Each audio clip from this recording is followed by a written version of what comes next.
যেই ঘোষণাপত্রের মাধ্যমে যেটা আজকে জারি করা হয়েছে, দেওয়া হয়েছে, এটা জাতির জুলাই বিপ্লবীদের আশা আকাঙ্ক্ষা পূরণ হয়নি।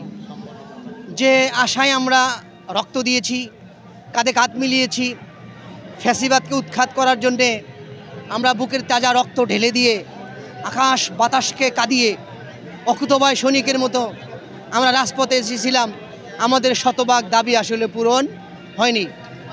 এখন জুলাই সনদ ঘোষণা হলো, আর এই জুলাই সনদের একটি লিখিত আকারে সাংবিধানিক একটি রূপ পাবে বলে আমরা আশা করছি।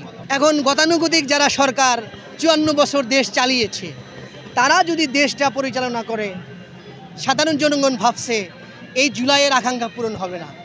কিন্তু এই দুই গভর্নমেন্ট ছাড়া, যারা 54 বছর শাসন করেছে, এছাড়া নতুন কোনো সরকার অথবা বাংলাদেশ জামাত ইসলাম অথবা এনসিপি অথবা নতুন কোনো গভর্নমেন্ট যদি জনগণ সিলেক্ট করে, ভোটের মাধ্যমে, ইলেকশনের মাধ্যমে সিলেক্ট করে, তাহলে এই জুলাইয়ের যে স্পিড, সেটা মনে হয় বাস্তবায়ন হওয়া সম্ভব।